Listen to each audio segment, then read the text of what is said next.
good afternoon, one and all. Today we have Professor Neeru Chauhan, ma'am, and she is an assistant professor in Chandigarh University.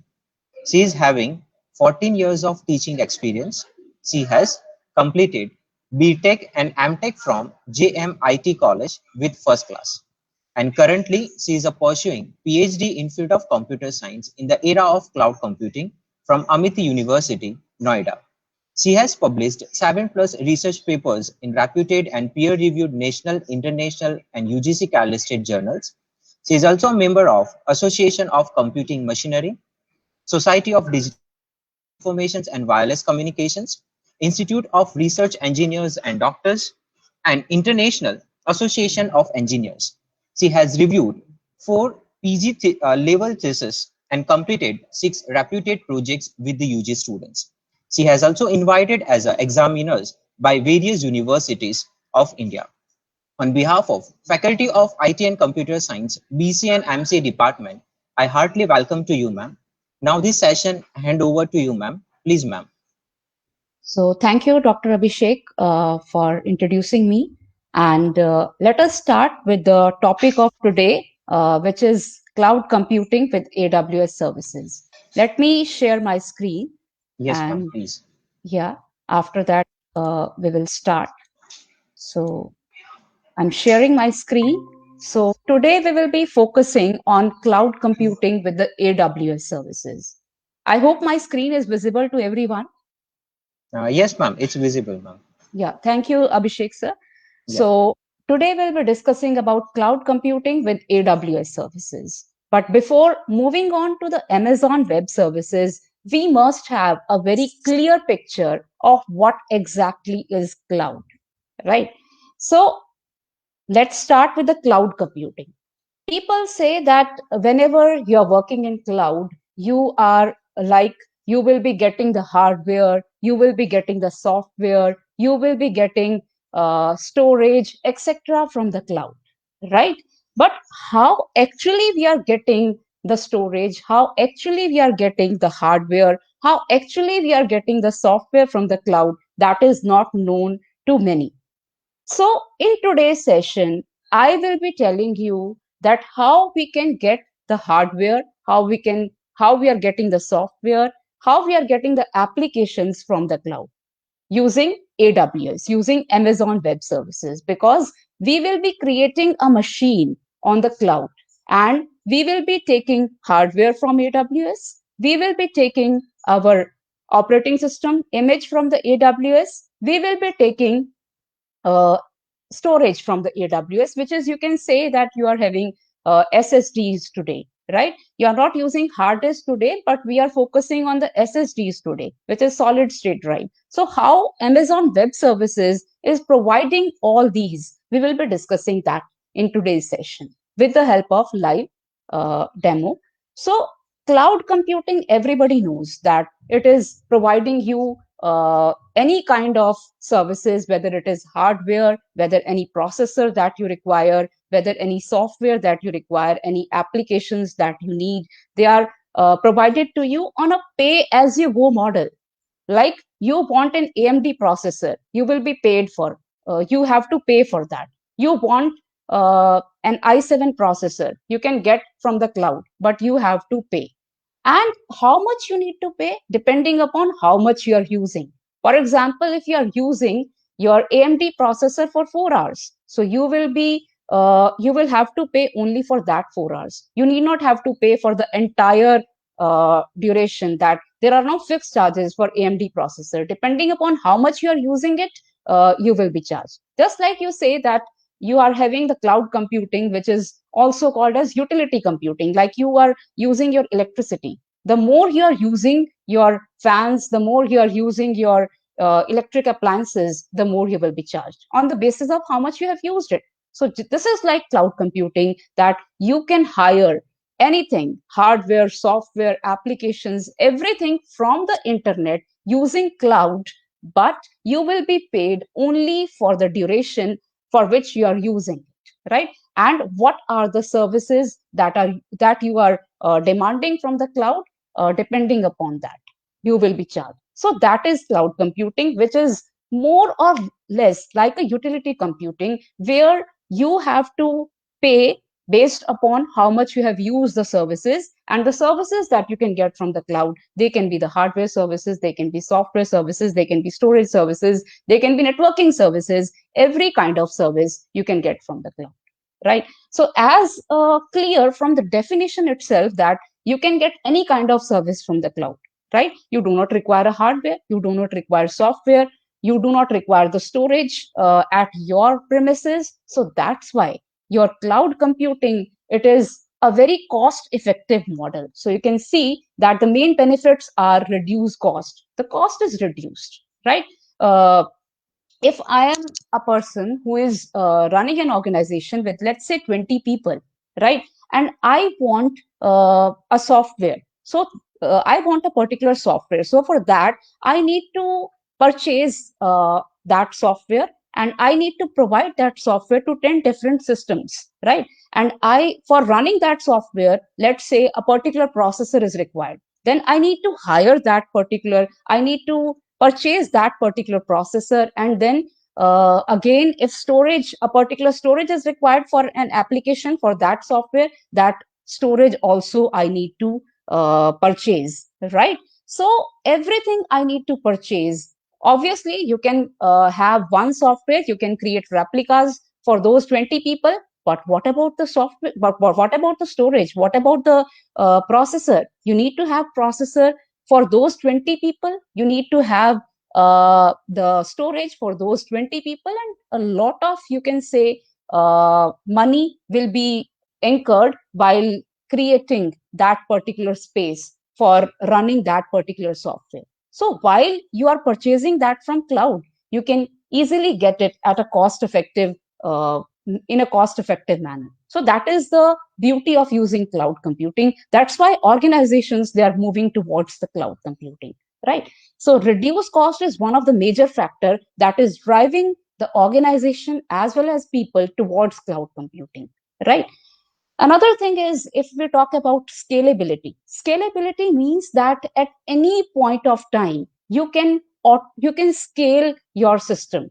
Scaling means that you are having the flexibility to upgrade or to degrade. Like you are working with an i7 processor, you have taken i7 processor from cloud, but now you do not have the need to use i7. So you can decrease your demands, you can easily delete that instance from your AWS, and you can ask for a new instance which will require less processing. You can then take i5 from your AWS, and you will be charged for i7 only for the duration in which you have used. So scalability is a very important feature. At any given point of time, if you require more resources, you can easily take them from the cloud, and if you require less resources, again, you can give back the resources that you have taken from the cloud. So that is the another feature of cloud computing, that you have the scalability feature.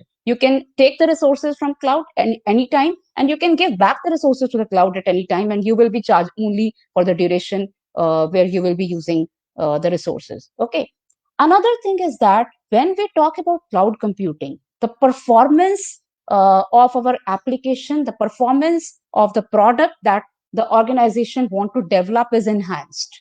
Why? Because every time you cannot upgrade your own resources with the latest hardware, but in cloud, every time you are working, your latest hardware is updated. You work with the latest tools, you work with latest hardware, you work with the latest processor, you work with the latest SSDs, you work with the latest softwares. So the performance is automatically enhanced while you are working with the cloud computing, right? Another thing is security. So some people say that if I'm putting my data onto the cloud, I'm putting my applications onto the cloud, I'm putting my software onto the cloud, then what is my security? Because my data is they're uploaded onto the cloud, so there might be more hackers onto the cloud. But no, there are more security policies which are provided by each and every cloud provider, whether it is AWS, whether it is Microsoft Azure, whether it is your IBM cloud. So security policies, they are designed by the cloud. Though because hackers, they're also having more and more mind to to get into the system. So that's why these security policies, they are also enhanced from time to time, and researchers are working so that the security in cloud, it should be enhanced. But it's not like that there is no security everywhere. Whether you are creating a new user or you are creating even your own virtual machine, in that case also you have to download a key pair. You have to take the guarantee of your key. You have to take the guarantee of your security. You are having the security of your own machine. No one else can access your machine unless and until you are providing some loopholes into your machine while making it, right? So security policies are also there while we talk about cloud. Then speed. Obviously, speed will be enhanced because while you're working in your premises, then whenever you will require a new hardware, then you have to wait. You have to wait until the new hardware will come, and then you will again start working on your project or on your product. But here, you can get a machine in 2 minutes. You can get storage in 5 minutes, right? You need to just get it from the cloud. So that's why the speed of your work is very much enhanced, right?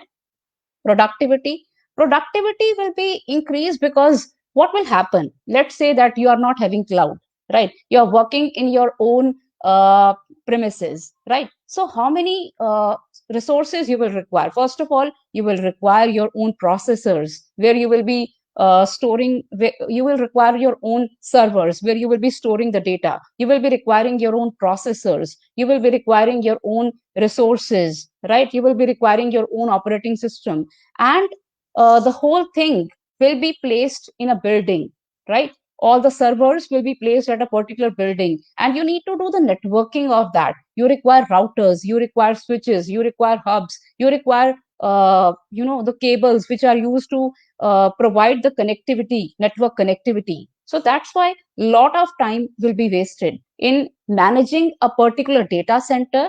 Data center, you know that what is a data center?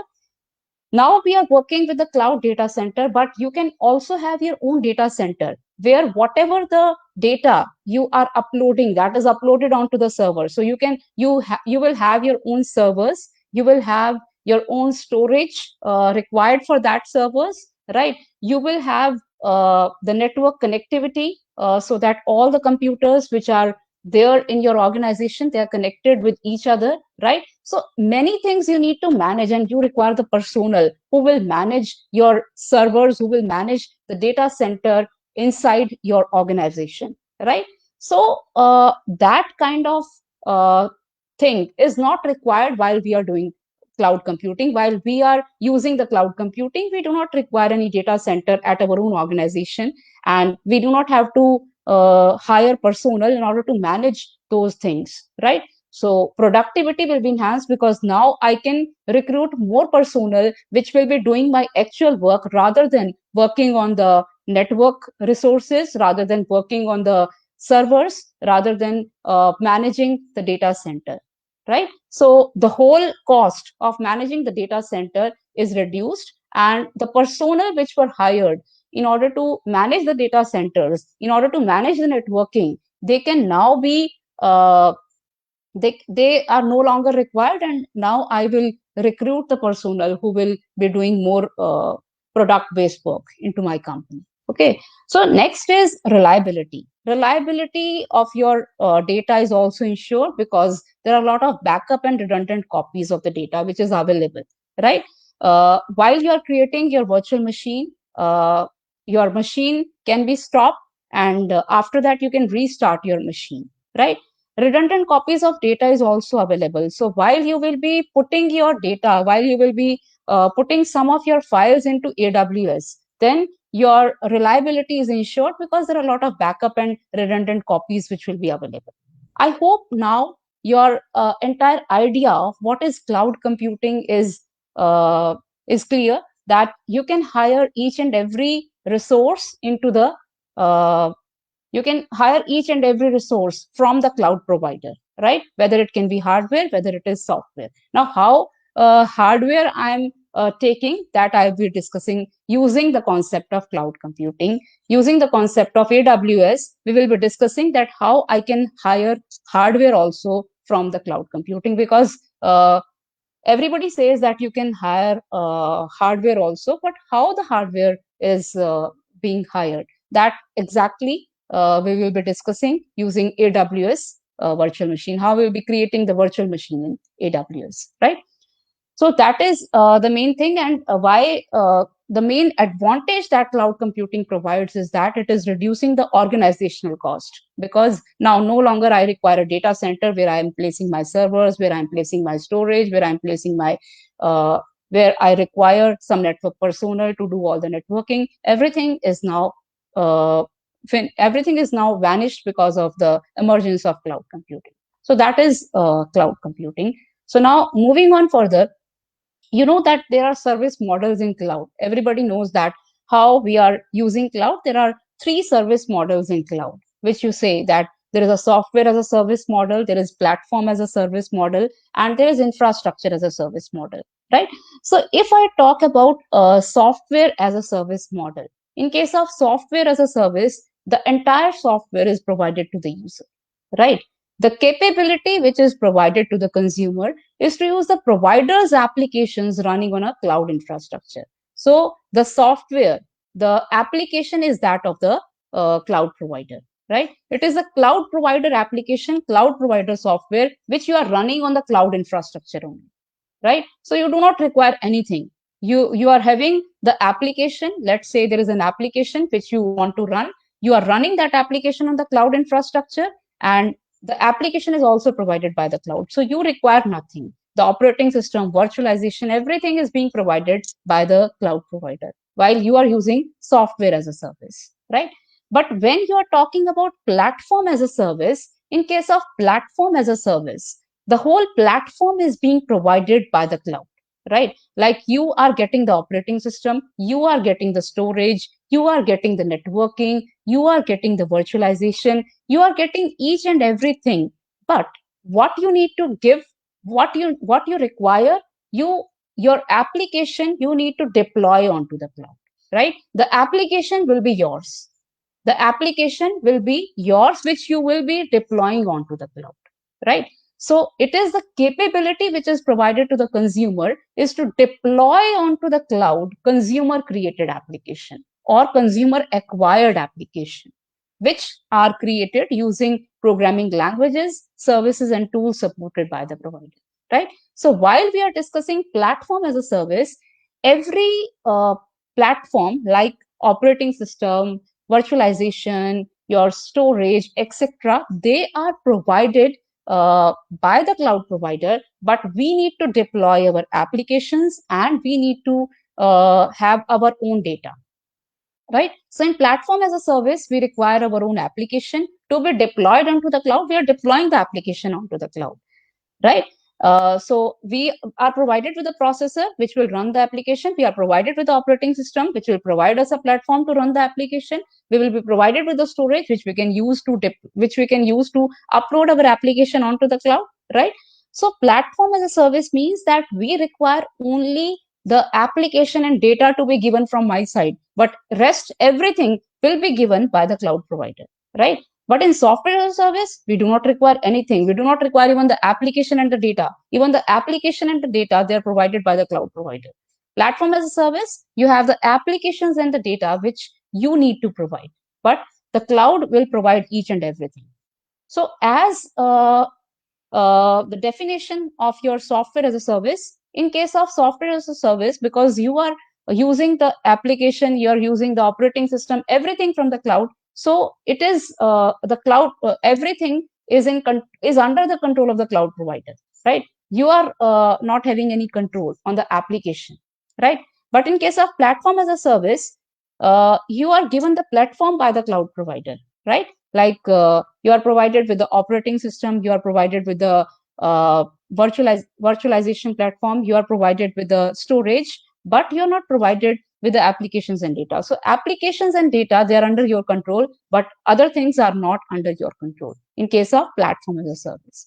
Now, when we discuss about infrastructure as a service, in case of infrastructure as a service, you are provided with the storage, the networking, and other resources, but you are not provided with the applications, with the data, and with some other infrastructure, right? So let's see what are being provided by software as a service, platform as a service, and infrastructure as a service.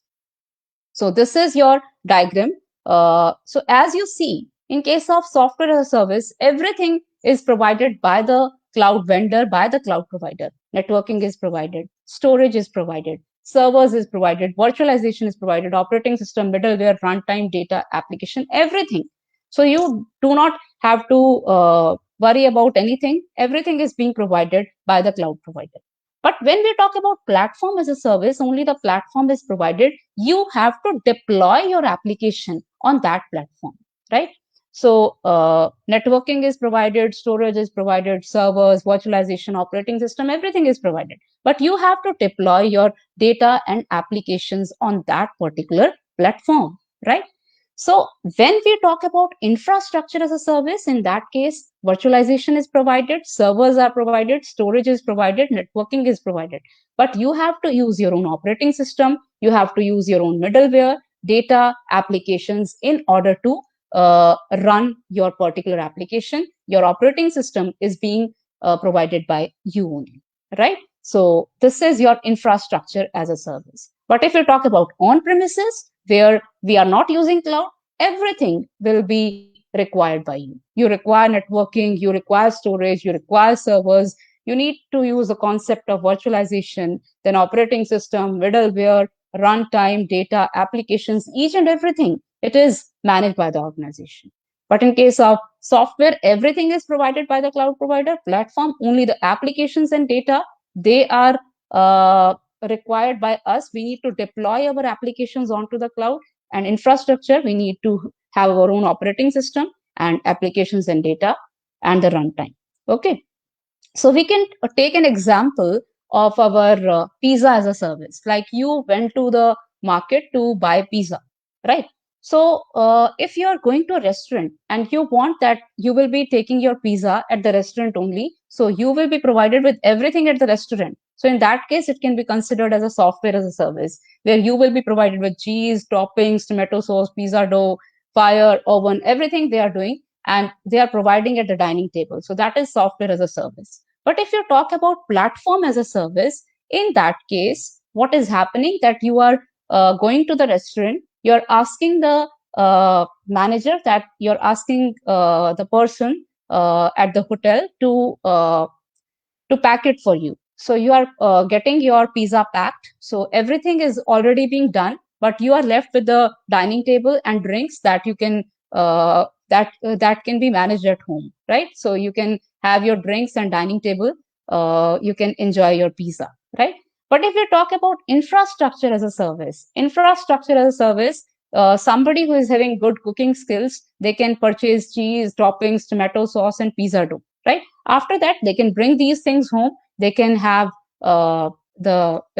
gas, fire, oven, electric or gas, then the drinks and dining table. Then you can do with these things. You have the material with you, but you need to use your own platform. You are using your own gas in order to make the pizza, and then you can enjoy that with the drinks and the dining table, right?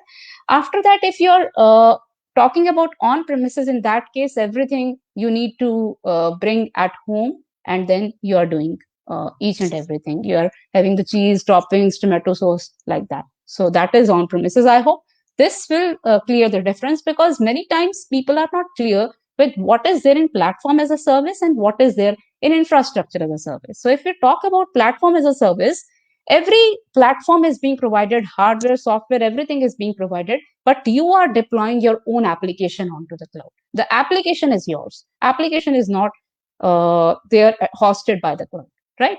So if you're talking about infrastructure as a service, you're not provided with the operating system and the applications and the data, right? I hope this thing is now clear, that what is the difference between IaaS, SaaS, and PaaS, right? Now, Yes, ma'am. what is a data center as I have made the things clearer, that data center, it is a place where you are actually holding the resources, right? Where you are holding the resources which are required for a data center. They are the physical machines. They are the storage which is required. They are the networking, cables, and personnel for management. So in case of on-premises, what was the culture that everything is required at the data center, but now we are moving on to the cloud data center. So that's why our cost of these maintaining these things, servers, storage, networking, cables, that should be removed. So that was about an overview of the cloud. And yes, we cannot work in cloud without the concept of virtualization.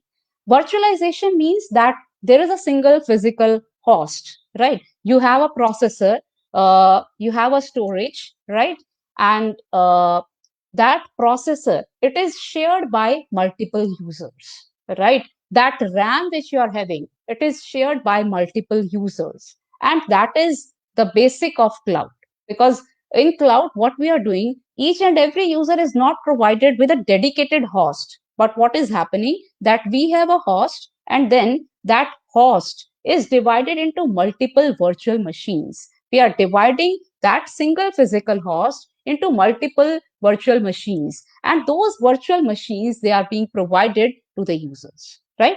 So that is a technique where we have a single resource, and that resource, it is given to multiple users, it is given to multiple organizations, right? Because sometimes what happens, if you are having your own data center, you are having the servers, you are having the storage, at some point of time, let's say that your organization is not working in the weekend, right? So at that time, your resources, they are idle, right? But when we talk about cloud computing, you are using those resources only for the time being, only for the duration in which they are required. So you will not pay for the resources in the cloud on Sundays and on Saturdays, right? So you can easily opt out for the resources on Saturdays and Sundays, right? So virtualization is a technique where you are sharing the resources among all the users in the cloud. And how the resources, they are being shared, there is a single processor, there is a single RAM, and if it is idle, if it is not being used right now, then it can be given to another user. But if it is being used, then and if it is being used, then we can see that how much RAM is being used. Let's say I'm having 8 GB of RAM, right? And my customer, my client, it is he is only requiring 1 GB. So at that time, the 7 GB of RAM can be distributed to other users as well. So how much resources you are using, how much is, the optimum utilization of resources is also a key factor in using cloud computing. We do not require that our resources should be idle, just like they were idle in the data centers. We are purchasing those resources, we are working 9 to 5, and for the remaining time, your resources are kept idle because you left at home and you're not using those resources. But in case of cloud, we want that there should be maximum utilization of resources. So virtualization is a technique where we are sharing a single host among multiple users, right? And how it is being shared? That is being shared by running multiple operating systems on a single machine, right? That means we are using multiple operating system, and using that multiple operating system, we multiple users, they are accessing the same processor, they are accessing the same storage, they are accessing the same applications, right? Running multiple, so you can say that virtualization means you are running multiple operating systems on a single machine, but sharing all the hardware resources. All the hardware resources, which are your processor, which are your memory, which are your hard disk, they are all being shared by multiple users. So you are dividing your physical host, which comprises your hardware, which comprises your processor, your memory, your storage. They are all divided among multiple users, right? And there is a virtual machine monitor or hypervisor, which keep tracks of this thing, that each and every user is using the virtual machine in a for the time duration that he wants, right? So that is the concept of virtualization upon which the cloud is based, right? So now we have lot of cloud computing platforms, lot of cloud computing providers, right? So among us, those the main players, these are the main players, right? Amazon Web Services is at the top. people are using Amazon Web Services in order to deploy their applications onto the cloud, in order to get an infrastructure as a service, uh, in order to run their applications onto the cloud, in order to get the storage, in order to create a virtual machine. People are using Amazon Web Services. So it is why, because the data centers of Amazon Web Services, they are widely spread across the world, right? They are at Mumbai, they are at Bangalore for India, and in many countries, Amazon Web Services is spreading its usage, right? So that's why it is at the top, according to Gartner's report. Microsoft Azure is at second place. Then we have the Google Cloud Platform. Then we have IBM Cloud and Alibaba, right? So these are the main cloud computing platforms which are being used, but Amazon Web Services is at the top. So you can see AWS named a leader in new 2020 Gartner Magic Quadrant for Cloud Database Management System, right? So this is the Amazon Web Service, which is the main leader. Then we have the Microsoft, then we have Google, then we have Oracle, IBM, Alibaba, SAP. They are all coming, and these are the challengers: Snowflake, Redis Labs, which are coming right now. Okay, so AWS is at the top. Now, we will be focusing on the AWS services, and in today's session, the main focus is that we will be creating a virtual machine using Amazon EC2. So in Amazon, we are provided with a lot of services. We have Amazon EC2, which is Elastic Cloud Compute, right? Using this service of Amazon, which is Elastic Cloud Compute, it provides computing services. Computing services means that how we can compute, how we can provide the processor, how we can provide our storage, how we can provide our operating system, like that. So using Amazon EC2, that is Elastic Cloud Compute, we will be creating our own virtual machine. Why it is called as virtual machine? Because that is not an actual machine which is being taken, because that machine, it is shared by multiple users across the world who are using Amazon, right? So creating a virtual machine, if I want a machine, let's say that you are using your laptop, what are the various facilities that are there in your laptop, right? The first one is that you're having an operating system, right? You're either using Linux, or you're either using Windows, right? Or some have Mac OS, right? So you require, first of all, an operating system with which you can provide an interface in order to use the machine, right? So this is called as Amazon Machine Image, right? AMI, Amazon Machine Image, because now you are not using a pen drive, and you will be uploading, you will be downloading a particular operating system, and you will be installing that operating system onto your machine. It is virtual. So a machine image is being provided by the AWS, right? Then you will be provided with a virtual CPU, right? It can be an AMD CPU, it can be i5, it can be i7. You will be provided with certain RAM, right? Because you know that whatever application you're running on your computer, that is being, first of all, uploaded into the RAM, right? Whether your operating system is there, whenever you switch on your computer, it is your operating system which is loaded from your hard disk to the RAM, right? And RAM is volatile, so that's why the data is lost. So you need to keep the data on the hard disk. So that's why hard disk is also provided, SSD. So let's see how we can create a virtual machine and connect to it. So let me stop sharing this screen, and again share my screen of AWS. Let me again share my entire screen for the AWS. And you need to create an account with the AWS. While we are talking about AWS, you need to create an account with the AWS if you are not having. So AWS will charge 2 rupees for that. You need to have your credit card or debit card with you in order to sign into the AWS, right? So it simply requires your mail address and your credit card or debit card info in order to deduct. It will deduct 2 rupees from your account, and that will also be refundable. So you can easily create an account with AWS, right? So I hope everyone, because you are BCMCA students, you will be able to create an account with AWS. All it requires is an email address, which you all will be having, and a credit or debit card info, which they will be repaying you.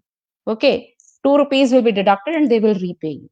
So you need to sign in as a root user, then root user email address, then you need to use this captcha, right? E2C. Okay. Then you need to provide your password. After that, you are here at AWS, right? So this is the management console of AWS. And what I'm going to tell you is to create a virtual machine using EC2, Elastic Cloud Compute, which will allow you to create a virtual machine, right? So you can see services of the AWS here also. From right clicking over here, you can see the services here. So the compute services are EC2, Lightsail, Lambda, and all. We will be focusing on EC2 today. So storage services where you can upload your application, they are at S3, right? The database services, you can use RDS, like Relational Database Management System, from the AWS, right? So you need not require to install MySQL or SQL on your system. You can create your RDS from here only, right? Then there are paid services like blockchain. Then for machine learning, there are a lot of paid services. So very important thing is, while making your account on AWS, you will be giving that you are working as a learner, right? And you are a student, so that you will be working on the free tier application, and you will be this AWS account, it is free for 12 months, right? You can get it free for 12 months, but only some of the services are free. So while creating a virtual machine, or while storing anything on S3, or while using RDS, you need to make sure that you are using only the free services. If you will be using the paid services, obviously you will be paid, right? You have to pay.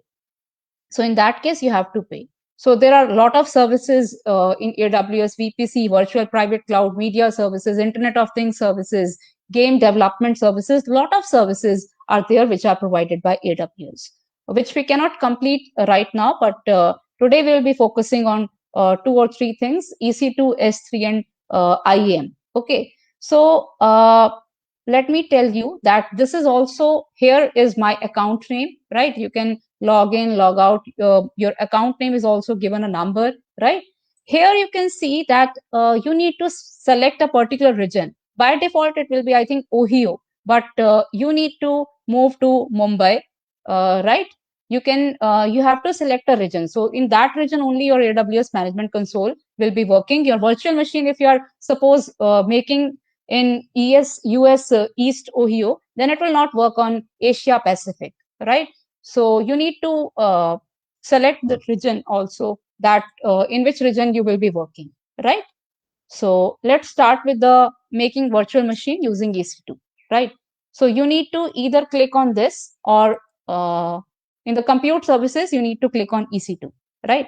So you will be given an EC2 dashboard, that is Elastic Cloud Compute, which is used to create a virtual machine onto the cloud, onto the AWS cloud, right? So this is the EC2 dashboard, which you will see. Now you need to create an instance. You need to create a virtual server. You need to create a machine. You need to click on this, that is launch instance. So once you click on launch instance, you can see above that there are 7 steps which are being used in order to create a virtual machine onto the cloud, onto AWS. The first thing is choose AMI. So this AMI, that is Amazon Machine Image, it is for the operating system, right? It is providing an image of the operating system. So you're saying an AMI is a template that contains a software configuration. So whatever operating system you want to select, that will be selected using this AMI, using Amazon Machine Image, right? So this AMI, Amazon Machine Image, it contains a software configuration, which include your operating system, which include your application server, which include the other applications. which are required to launch your instance, which are required to run your virtual machine, right? So you can see that there are lot of operating system which are available. Amazon Linux 2, Red Hat Enterprise Linux, SUSE Linux, Ubuntu Server, right? But you need to be very carefully see that whether they are free tier or not. If they are not free tier, then you will have to pay.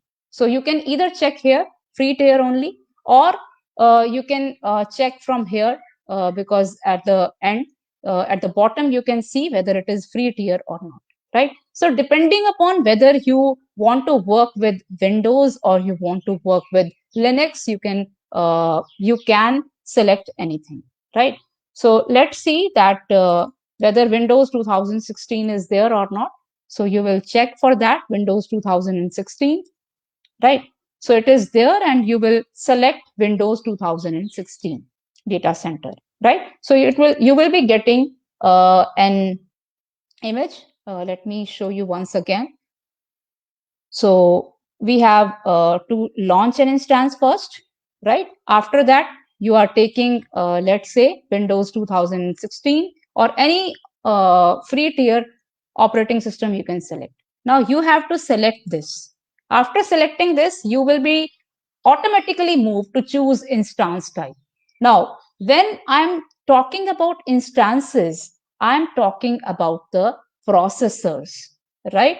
I'm talking about the virtual CPUs. I'm talking about the memory, that is RAM, which is being provided, right? I'm talking about whether you are using storage, which is EBS, elastic block storage, or instance storage, right? Instance storage or EBS storage, right?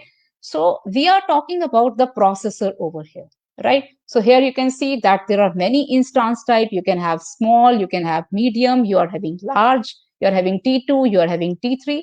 But here the very important thing is that here only T2.micro is free tier eligible.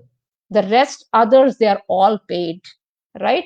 Rest others are all paid. So you need to very carefully select about the instance type that you are selecting, right? So in this instance type, which is T2.micro, how many CPUs I'm getting? I'm getting one CPU. How much RAM I'm getting? I'm getting 1 GB of RAM, right? Only 1 GB of RAM I'm getting. Now you will say, what we will do with the 1 GB of RAM? But you are doing it for the learning purpose. You're not making an organization where you are using 16 GB of RAM, or you require 32 GB of RAM. If you do require it, you have to pay, right? So we are doing it for learning purpose. So we are focusing on the free tier application. So you will be taking the instance type T2.micro. The CPUs will be one virtual CPU, and your memory, that is RAM, will be 1 GB. And what kind of SSD, what kind of hard disk storage is being provided? It is elastic block storage, right? So when we talk about elastic block storage, it is providing you the hard disk or the SSDs, right?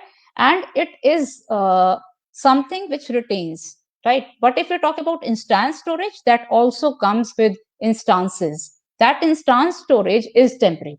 But EBS, that is elastic block storage, it comes while you are creating an instance, while you are creating a virtual machine, and it is not temporary. The storage which you will be writing into the EBS, it will be permanent. Okay.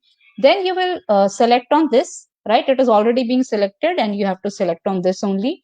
Then you will click on review and launch, right? But there are other steps as well, because we have, I think, skipped the other steps. So again, I'm moving on to the same. So this is the EC2 dashboard. You have to create instance, launch instance, then Windows 2016, let it be. So you're selecting it. Again, you need to select this thing.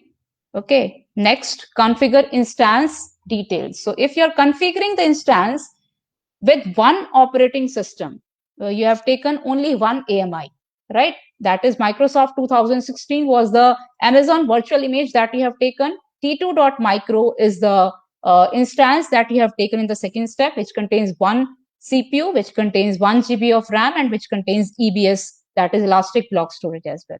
So you can create 2 instances over here. You can create 3 instances, but we will stick to 1 instance right now. You can create any number of instances using one AMI as well. Okay. So everything else is written now, but if you are a good network engineer, then you can change your network, which is virtual private cloud by default, but I have not created any virtual private cloud right now on the Amazon. So I can work with this VPC. Then the subnet, there is no preference, but you can prefer any subnet, that is, you can prefer for 1C, 1A, or 1B. You may prefer, but it is not very much required, right? Assign auto assign public IP. Yes, it is enabled. You need to have a public IP in order to run your machine. Then everything else, you need not have to make any change into that. Okay. Then you will do review and launch. Here, when you are moving on to the review and launch, before that, let's move on back to our previous one, right? So here you can see, we were here at configure instances. AMI is clear to everyone, where you have selected 2016 Microsoft Windows. After that, instance, you have chosen this instance type, right? Then you have configured the instance that you require only one instance. You don't require 2 instances. You don't require 3 instances. You only require 1 instance on Microsoft Windows 2016. Then is add storage. Add storage means that this add storage is of the EBS storage, that elastic block storage that we were talking about. And 30 GB of storage is being provided to free tier, right? If you go beyond that, you need to pay. So you can see here, free tier eligible customers can get up to 30 GB of EBS general purpose SSD or magnetic storage, right? So this is your SSD, general purpose SSD storage, which is of 30 GB, which is provided to us, right? After that, you can add tags or not required. Add tags means, suppose that in your lab, you're having 10 systems, and with each and every system, keyboard is attached, mouse is attached. So you're naming that this is keyboard 1, your mouse 1. Then with the next PC, you're again naming keyboard 2, mouse 2, like that. So if you want something to be tagged, you can use add tags, right? You can have add tags. You can have add tag. You can write name, and you can write here first virtual machine, but it is optional, right? It is optional. So that is your add tag. Then you configure security group. This is very important. You need to configure a security group. So you require SC1. This is for launching your virtual machine in a secure way. You are launching your virtual machine in a secure way. So let's say you name the security group as SC1, and RDP is being used because this is RDP protocol, remote database protocol, which will allow the user to use the machine at a remote place, right? So that is the RDP, right? After that, you will go review and launch. Now you are provided that this is your AMI detail. You need to complete all the 7 steps, right? So this is your AMI detail, which is Windows Server 2016. Your instance type is t2.micro, which contain 1 vCPU, 1 GB of RAM, and EBS only is the instance storage, right? Then you have security groups, right? Your security groups you have created as C1. Instance details you can see here. Configure instance, you have number of instances 1. Then you have EBS optimized, no. They were all the predefined, right? Storage is, that 30 GB of storage you have taken. Tags, you have given 1 tag, right? So you can also edit tag. Name first VM is the tag that is given, right? So now you can launch the machine. While you are launching the machine, now there is a security which they are providing, right? So you have to create a key pair. You have to create a key pair. You can give any name to the key pair. Let's say I'm giving the name key2, right? So now you need to download this key pair. And when you will be downloading this key pair, a PEM file, which is private key file, will be created. And that private key file will help you to run your instance, to run your machine, right? So you will be downloading the key pair. Error in the key pair. Okay. Just give me 1 minute. Again, if I will launch it, so you need to create a new key pair. You are giving the name, let's say, give it another name, key.2, right? So you're giving the name key.2. You're downloading the key pair. The key pair is downloaded. So this key pair is, you have to download the private key file. This is PEM, the private key file, which is being downloaded, and this will help you to launch your machine, right? So now you can launch your instance. Now it is saying initiating your instance launch, and your instances are now launching. So it takes 2 or 3 minutes in order to launch your instance. So you can see view instances. While you will be seeing view instances, you see whatever the name that you have given, that you have used a tag. So it is the first VM, it is being shown. Instance ID is this, right? And instance type is t2.micro. Availability zone, it will be available only in this Mumbai zone. If you have created your virtual machine in another region, then it will be another region only, right? Now this machine is initializing. It is being running, it is being initialized. Alarm status we have not given. Public DNS, so it is provided with a public DNS, it is provided with a public IP. Then there is a key name which we have given, key.2, and monitoring is disabled. So there are a lot of other features which you can enable or disable, right? Security group is SC1. We have renamed the security group, right? And honor is this 160. You can see that my account name UID is this. My account ID is 16056. So that is that it has taken. So it will take time to initialize, and once it will initialize, it will show you 2 by 2, right? 2 by 2 means everything is being done, that is both the hardware and the software, they are being initialized. If we are talking about the software, we are talking about the AMI, Amazon Machine Image, which we have taken as Windows 16, right? So the platform is Windows, platform details is Windows, right? That AMI is the template for the software configuration. So it is your Windows, right? That is a template for software configuration, which is your Windows.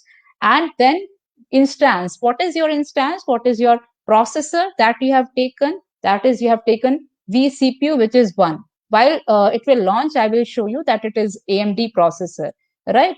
Then we have instance type is t2.micro, and your CPU is of 1. Then you have 1 GB of RAM over there, and 30 GB of hard disk is there, right? You have seen already that 30 GB of hard disk is there. And how you will be able to launch your machine? This is your machine. Once it will be initialized, I will show you that this machine will be running on my Windows, right? This machine will be running on my Windows, and I will be getting 30 GB of hard disk and 1 GB of RAM, and there is a virtual CPU which will be provided to me. But it will take time. It is initializing right now. While it is initializing, let us check for S3 service, that is storage service, how we can store something into Amazon Web Service, right? So S3 service, that is simple storage service of Amazon. So what I have done, I have gone to the services, then compute service EC2, we have launched a virtual machine. Now we will be running that after it will complete, after it is a 2 by 2 check. Then this is S3 storage service, Amazon simple storage service. S3 means S is coming 3 times. Amazon simple storage service. So Amazon simple storage service is used to store the files and the data onto Amazon, right? So it is also free for some duration, but after that it will be charging you. So there are buckets in Amazon AWS, right? So you need to first of all create a bucket before you need to you are saving your data. You need to first of all create a bucket. Let my bucket name is bucket2.a. Okay, it should be a unique name. Okay, now you have to you need not have to block all the public access. You need to here you are not blocking the public access, you're just doing it for learning purpose. So bucket versioning, everything is disabled, and you are creating the bucket. You have named the bucket and you have created the bucket. So this bucket is created, bucket2.a, you can see, right? Objects are public in it. Whatever you will be putting it into it, it will be public. Now you have just created a bucket, but nothing is uploaded into it. So let's upload something. So bucket2.a, you have again clicked on that. Okay, what you have done, you have created a bucket using create bucket. Then you have clicked on bucket2.a. After that, what you are doing, you are uploading the files, right? Let's say I'm adding the file. So you can take files from your computer. Let's say your 2017-19 ME scheme I'm uploading, right? So I have written over here, this is being uploaded 27.7 KB, and now you need to upload it. So you can see that this file is uploaded. One file is uploaded over here. So you can see that they are easily uploaded using Amazon S3, right? So now we have bucket2.a in which we have one file, that is this. But now I want to add some rules to this file because it is my free tier account, and I have uploaded it on April 10, right? So if I forgot to delete it, I might be getting the bill. So in order to avoid that, I need to have some management, right? So that which will say I need to add some life cycle rules, right? That my rule one is, you can give any rule name, like let's say you are giving rule name as L1. So you are saying that my object should be deleted after certain days, right? So you can say that permanently delete expired.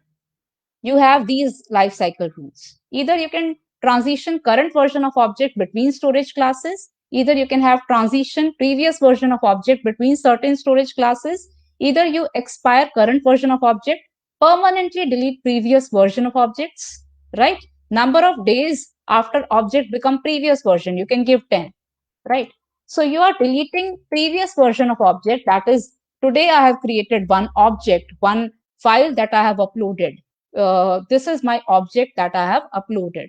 The files which we will be uploading, they are the objects. They are called objects in S3, right?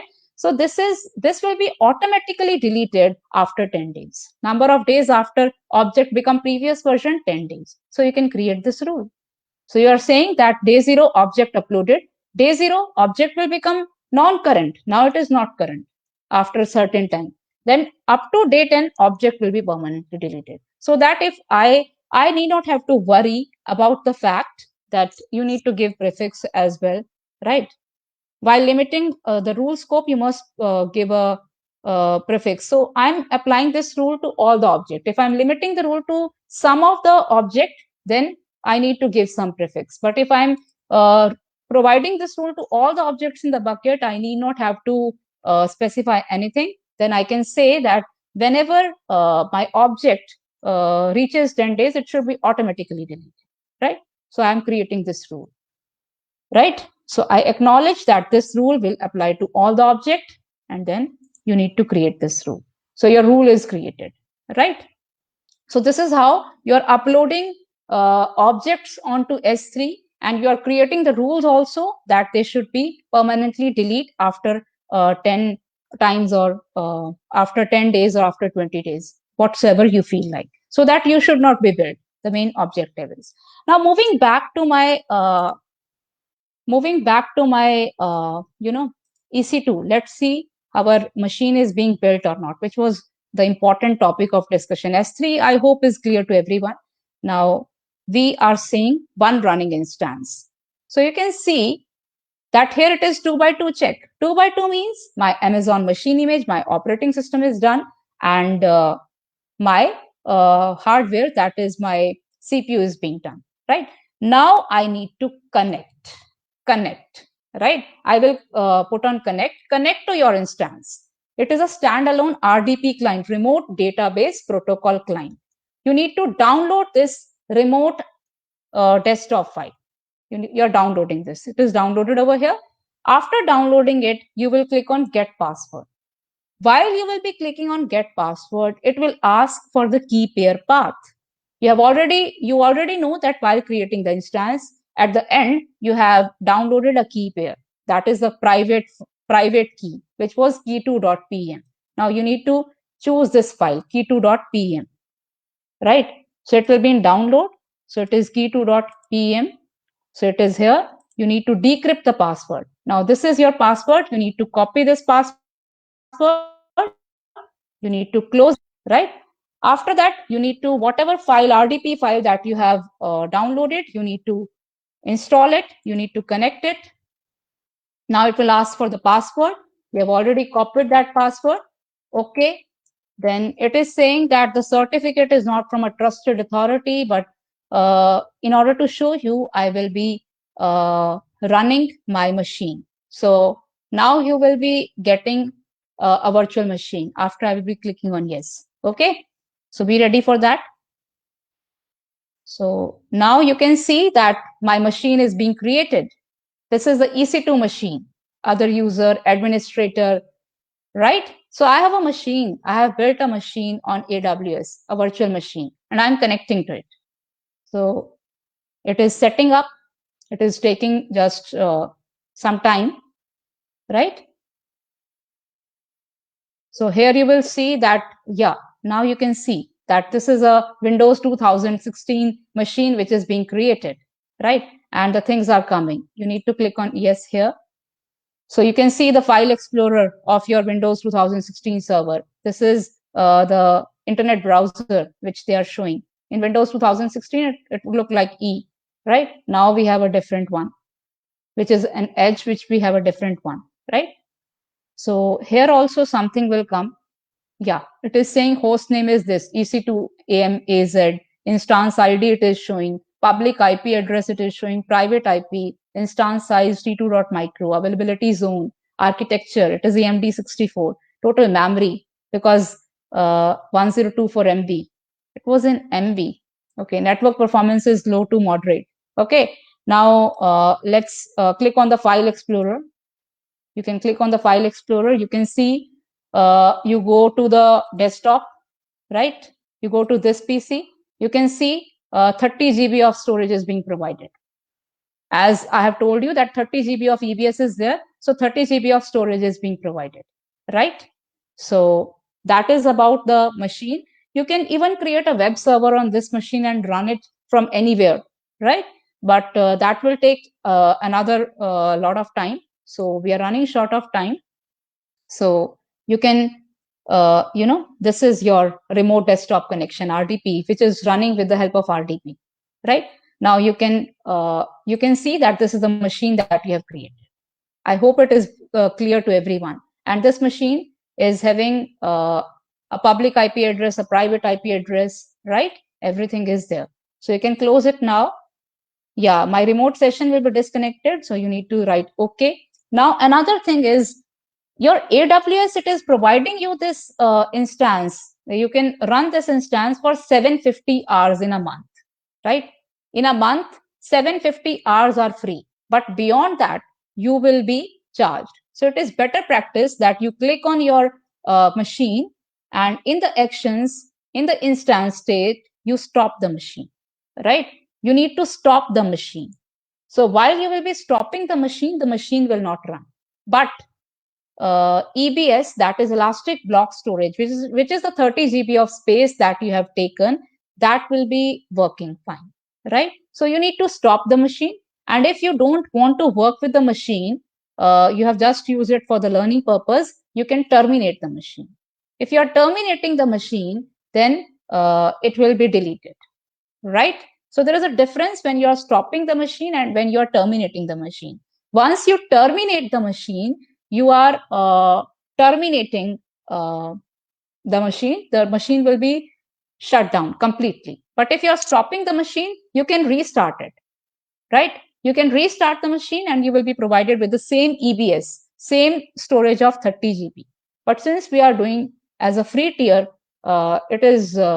it will only add bill to our account. You can see here, the bill will be here. If you will click on this, my billing dashboard, you will be provided with the bill, monthly bill, right? So that is about how to create a virtual machine. I hope you enjoyed creating the virtual machine on AWS, right? And also how to store certain data on AWS S3. Abhishek sir, can I give some idea about IAM or Yeah. it will be another time when we will be? Abhishek? No, ma'am. Yes, ma'am. Ma'am, please brief about the IAM. Okay, I can go with IAM. Yeah. We have 10 minutes, ma'am. Okay, thank you. Okay, sir. So we can, another thing is we have IAM, that is Identity and Access Management. Like you see that I have an account on my, on my AWS, which is with the name Neeru, right? So with this account Neeru, I can create 10 or 15 users. I can create 10, 15 users. This is my root account, right? I'm a root user, but I can create multiple users with this account, right? I can create multiple users with this account using my own account, my root account, right? So how I'm doing it, that is done using Identity and Access Management, IAM. Okay, so this is IAM. Here you can see in security, it will be there, right? You can see in the security, it will be there. Security, identity, and compliance, you can see IAM is there. So you can create the users and you can give certain permissions to the user while using the IAM, Identity and Access Management. Okay, so what you need to do, you need to go for the users because there are no users right now. I need to create some user. Before that, let me go back.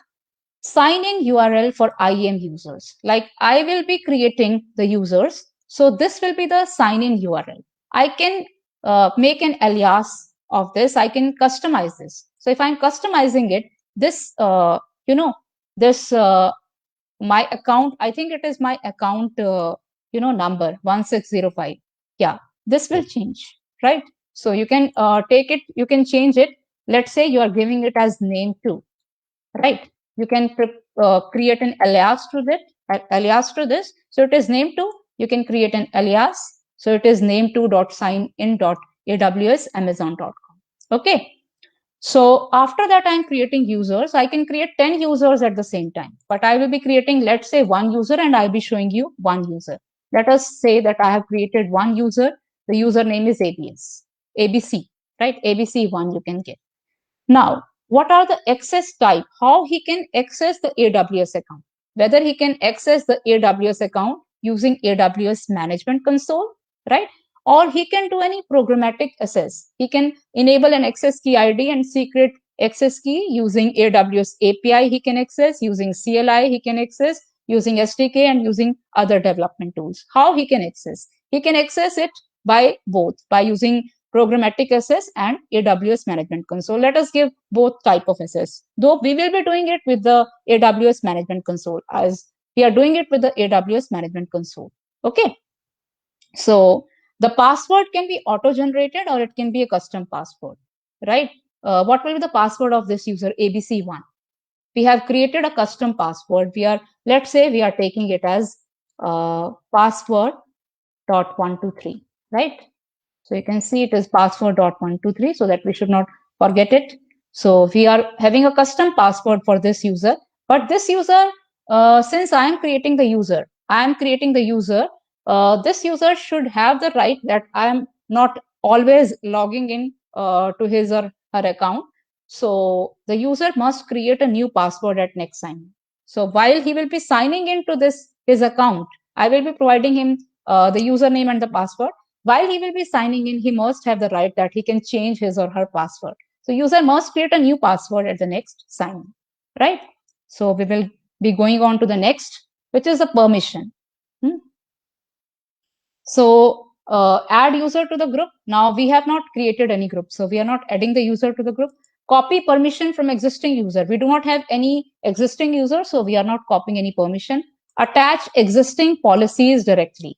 So do you want to attach any policy, what the user will be able to do in Amazon Web Services or what he will not be able to do, right? So you can take these permissions from here, that whether he's having the read-only access to Code Guru Reviewer, he's having the read-only access to Cloud Directory, he's having the read-only access to EC2, like that. So you can, there are many policies which are there. You can even give him administrator access, right? You can even give him administrator access amplify. So it is up to you what facility, what permissions you are giving to him or her. Based upon that, he will be able to access the AWS account. So let me say that we are not giving any policy, any permission to the user. So we are just creating the user, right? We are just creating the user. We are not giving any permission to him or her. Okay. So next is the tags. Tag is, let's say I'm writing user and is a user one. So they are all optional. Tags is just like a tag, right? Then you're reviewing it. It is ABC1 username, and he is provided with both programmatic access and AWS Management Console access. Console password is custom. He will be requiring the password reset. Permission boundary is not set, right? So key user and one, right? So you are creating the user. Now you have created the user. Now the user ABC1 is created.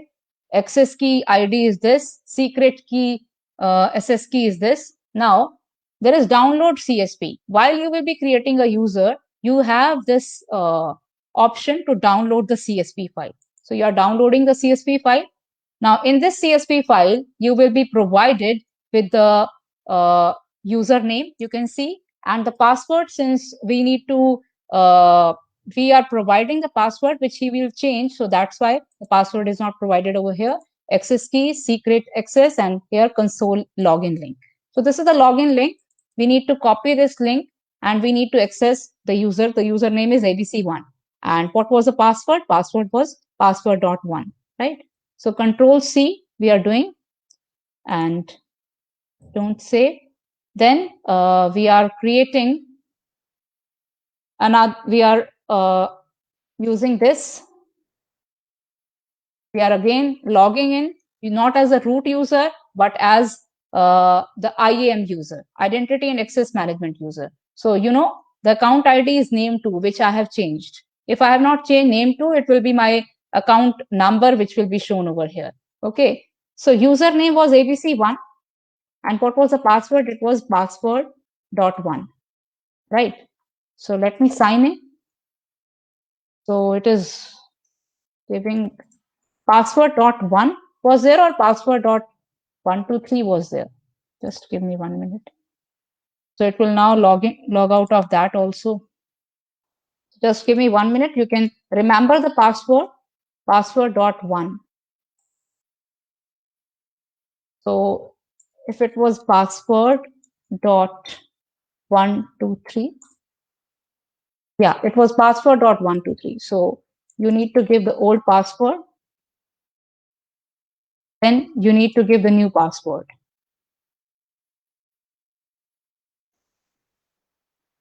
Right?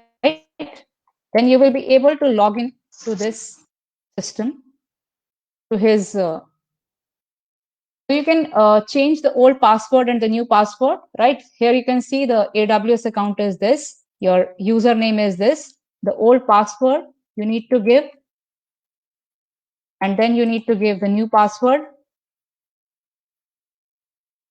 because the user requires his or her security. So it's not working. Password is not conforming to the account password policy. So, while creating the passwords also, there are a lot of things that you need to take care of. Might not be taking the password.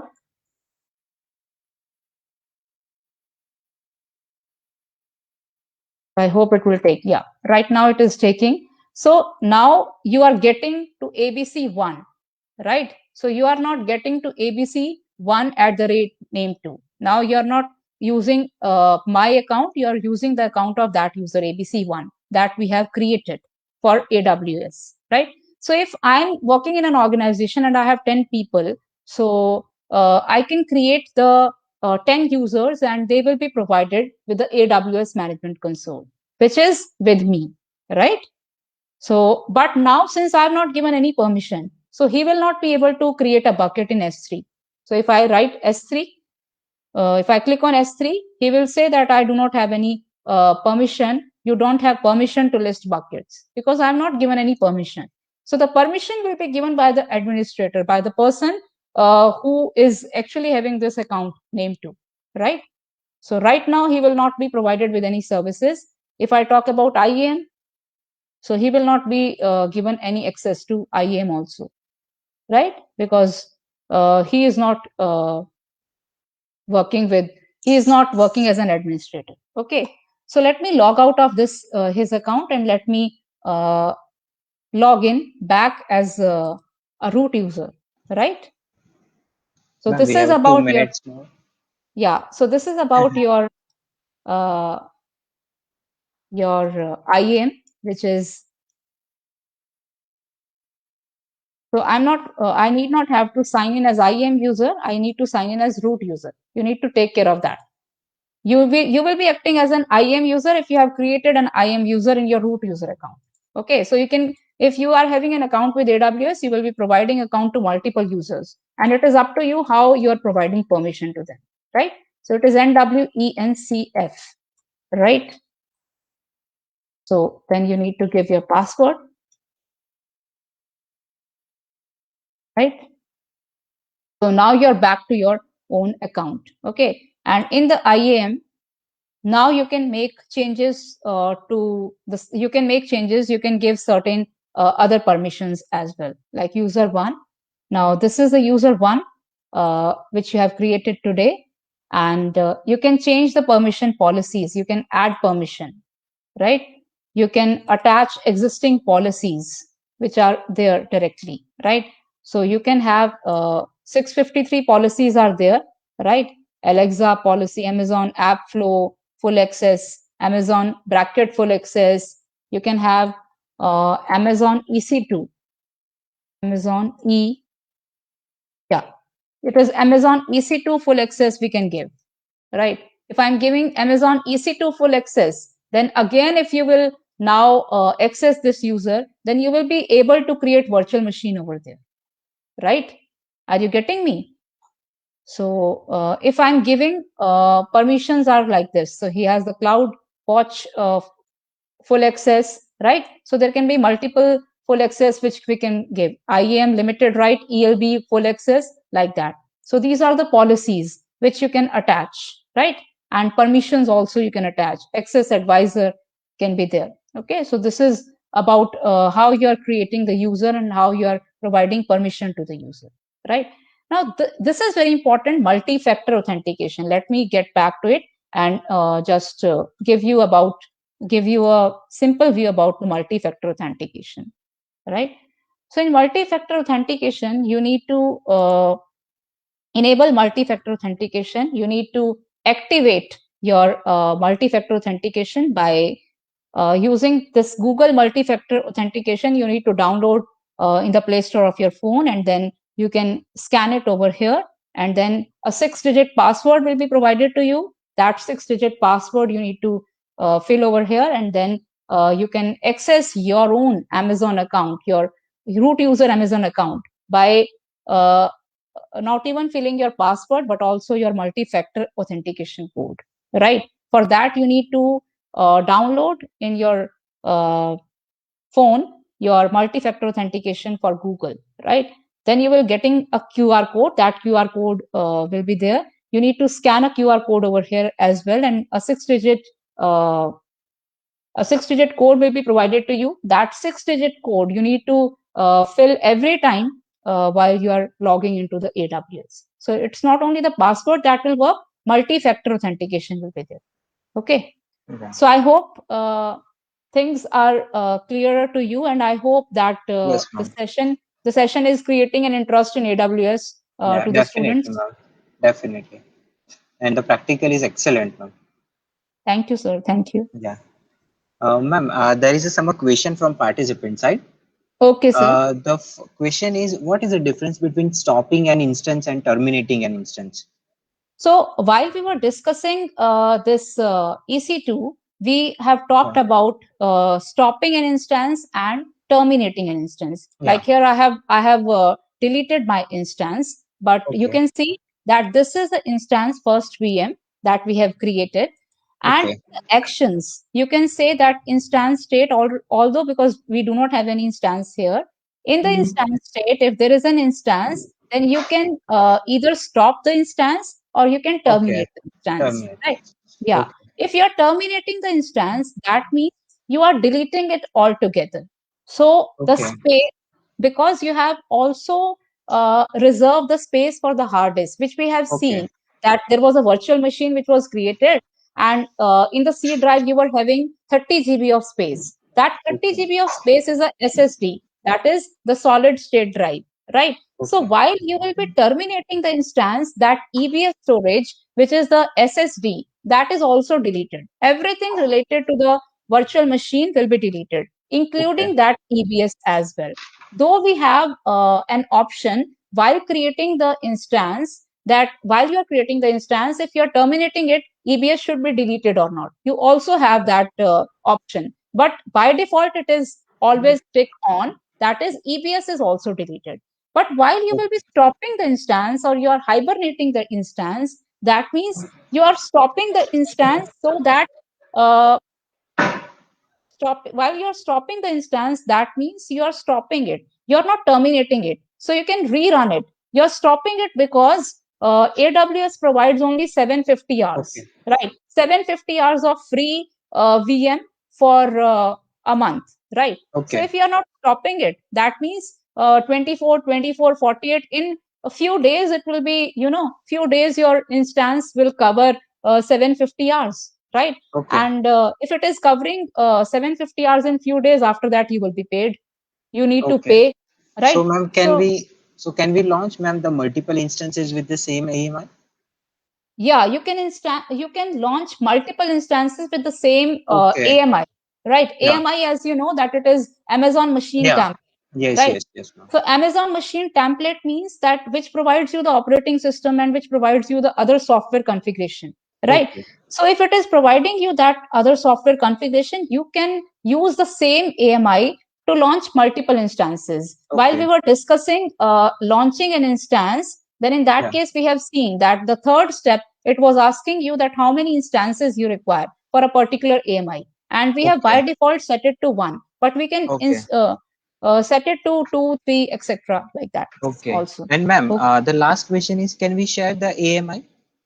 Yeah, we can also share the AMIs between Okay. different EC2 instances. If one EC2 Oh, instance is running at Mumbai and another EC2 instance is running at US East, then yes, okay. we can share the AMIs between them. Okay. Yeah. Thank you so Yeah. much, ma'am. Thank you, sir. So on behalf of Faculty of IT and Computer Science, BC and MC Department, I thank to you, ma'am. And thank you so much, ma'am, for sharing your valuable knowledge and give us your precious time, ma'am. Thank you, ma'am. Thank you, sir, for giving me the Yeah. opportunity to present some of the demo related to AWS. And Yeah. thank you so much. Thank you Yeah. so much, Ma'am, Abhishek, can sir. you stop your screen? So I will Yeah, share that screen of yeah, feedback. Yeah. yeah. I'm stopping the screen. Yeah. I have Okay. stopped sharing the screen. Yeah. Yeah. Okay. Yes, sir, I have stopped sharing the Yeah. screen. Yeah. Okay. Okay. Okay. So, Okay, dear sir. participants, here I am sharing the link of feedback and the certification link of today's webinar, that is on cloud computing with AWS services. Yeah, so this is the link.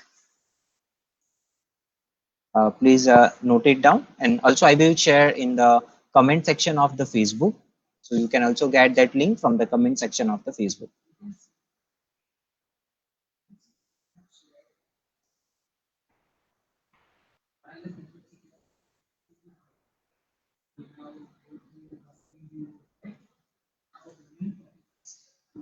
Yeah. So thank you so much, ma'am. Once again, thank you, Thank ma'am. you, sir. Thank you, sir. Yeah. Thank you. Okay. Thank you, ma'am. Okay. Yeah. Thank you, sir. Yeah. Okay. Goodbye, ma'am. Take care.